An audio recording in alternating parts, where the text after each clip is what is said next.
Lions Chargers this weekend in LA.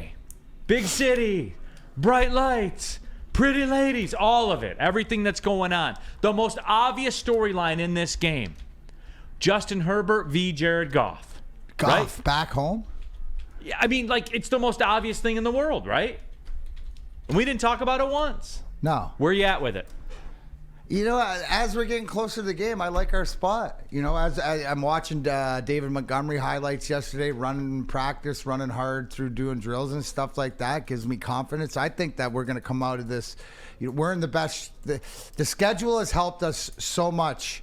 We've definitely helped ourselves, but I think with having the bye week and we're going to be healthy and most of the guys are going to play, is that, yes, before, Neil, I know it's a spot in the NFL, but I think that we got a great chance to change the narrative. What I like is the weather.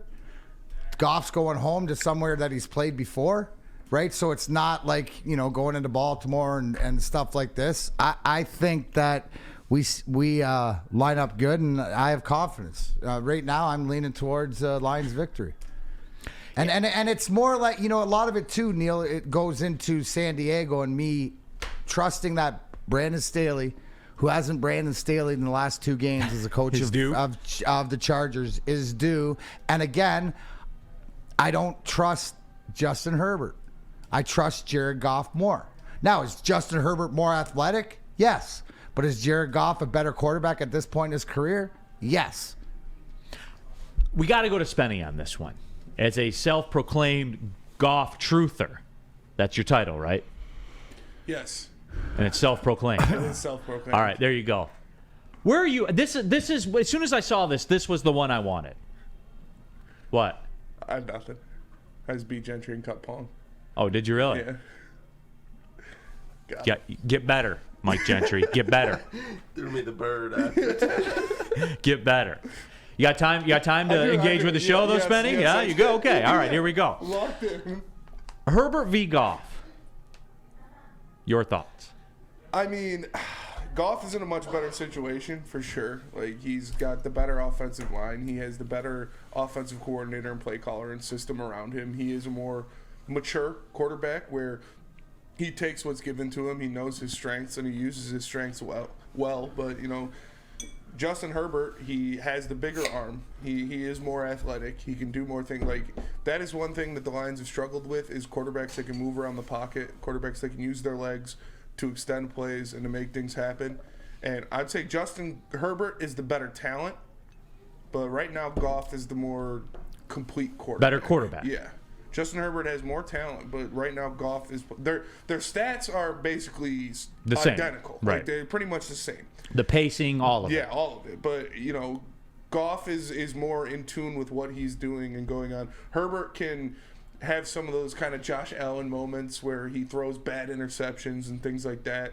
And in big spots, typically. Yeah. So, can I ask a question? Yes. Yes, Darren McCarty. Is this not the game for the Chargers to prove if they're real or not?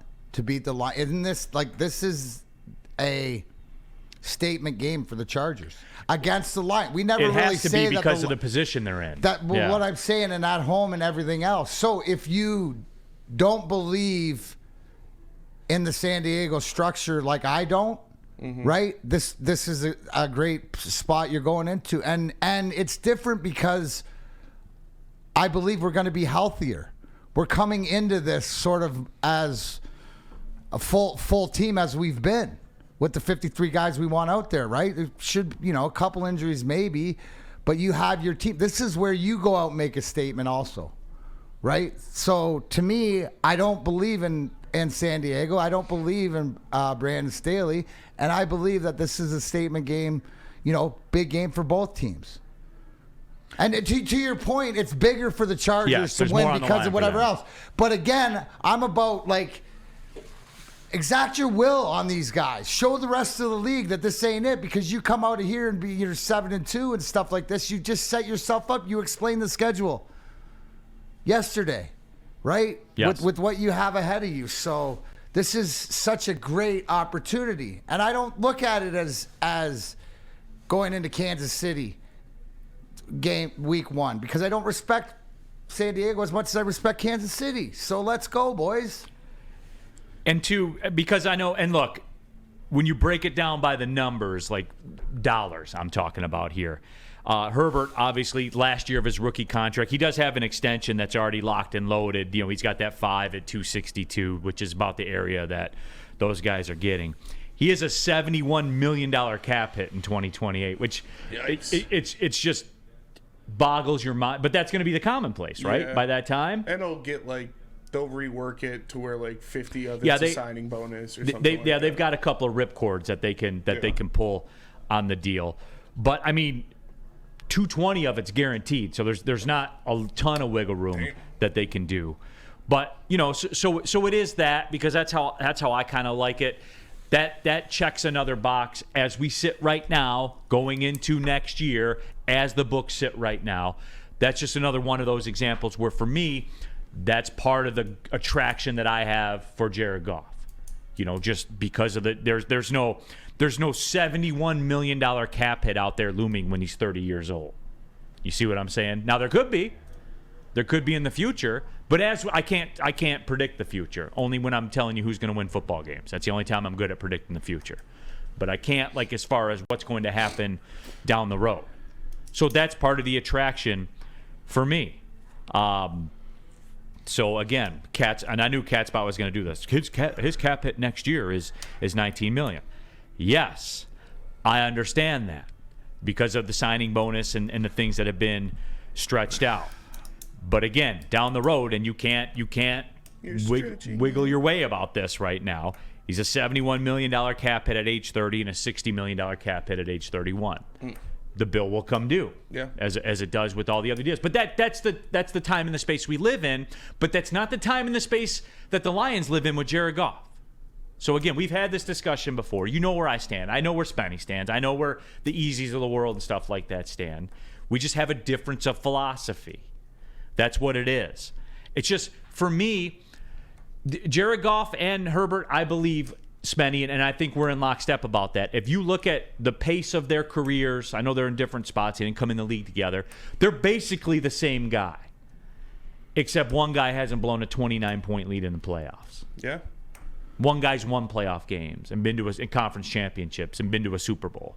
One guy hasn't. And those are the questions that Herbert has to answer. And that's why this game this weekend for Justin Herbert is huge. Because, guys, if they lose this game, they're 4-5 and they're effed. They are. Yeah. In the AFC. AFC's back to being the AFC. 100%, man. Buffalo or Miami is going to be a wild card. Yeah. One of those two teams are going to be a wild card. You know what I'm saying? Pittsburgh's going to have a winning year because they never have a losing year. Look at how Pittsburgh, they got a winning record right now, and look at how they've been getting it done. Same with Cleveland. They don't even have a quarterback. No one even talks about Cleveland. Yeah. They have one of the best defenses in the NFL. Oh, dude, Myles Garrett is in his bag right now. But you see where I'm driving at here, though? So if you're the LA Chargers and you're 4-5, and you would still have to play the Ravens, the Chiefs, and the Bills after that. Yeah. and you're 4-5, Yikes. you're cooked. They have to win this game. They don't have a choice. Their season rides on this game. You see, D-Mac, and I think everyone's kind of opening their eyes a little bit to where I'm coming from. This is a spot game. It's a game they have to have. It's a non-negotiable.